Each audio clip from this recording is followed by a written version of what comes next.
النهاردة هنعرض لكم صور لأول مرة من كواليس برنامج رامز جلال، وكمان هنكشف لكم الاسم الرسمي لبرنامج رامز جلال السنة دي.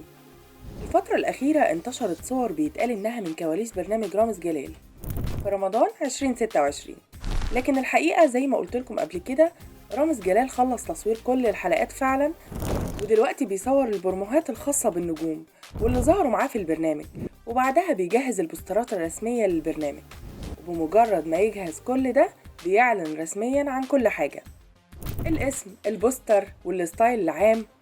وكان عنده أجازة صغيرة بيريح فيها بعد تعب التصوير. في صور منتشرة لرامز جلال بعد ما خلص الحلقات، لكن الصورة دي بالتحديد قبل ما ينطلق برنامج رمضان 2026 هي صورة للكاميرا مان بتاعه.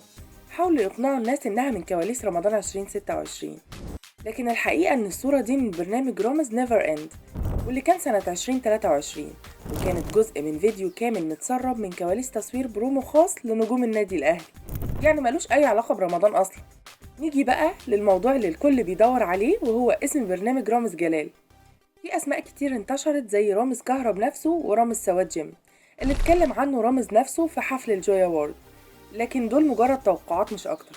الاسم المسرب دلوقتي واللي ممكن يكون الاسم الرسمي هو رامز مستر أوف، لكن برضه غير مؤكد لحد ما نتأكد رسميا. اللي نقدر نقوله بنسبة 100% إن ولا رامز كهرب نفسه ولا رامز سواد جيم هما اسم برنامج رامز جلال في رمضان 2026، دول مجرد توقعات.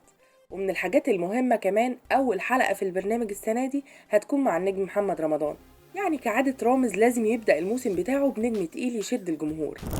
قائمة الضحايا السنة دي عاملة دوشة، والناس كلها بتتكلم، وحوارات كتير طالعة ترند وكلام وزيط على الفاضي، واحنا بصراحة مش ناقصين هارية ولا حوارات عبيطة، كله هيجي على الهادي ويتظبط أحلى تظبيطة. منهم نور علي وإمام عاشور وكريم محمود عبد العزيز، زيزو، ريم مصطفى، رحمة محسن، سالم الدوسري، أحمد سعد، خلافة معمار، حمو بيكا، محمد سلام، ويجز، مصطفى بسريع، أحمد داش، أحمد العوضي، وماجي بوغص.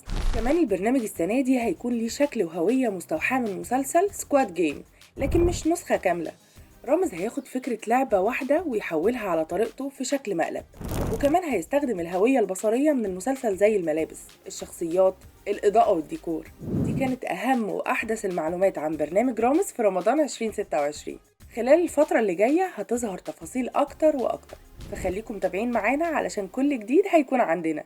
وبكده نكون وصلنا لنهاية حلقتنا النهاردة، ولو عجبتكم الحلقة متنسوش تعملوا لايك وتشتركوا في القناة وتفعلوا زر الجرس. مستنية تعليقاتكم، ورمضان سعيد علينا وعليكم، كل عام وانتم طيبين، واشوفكم في حكاية جديدة. وما تنسوش حلقاتنا في رمضان السنة دي هتكون مختلفة تماما، تابعونا. سلام.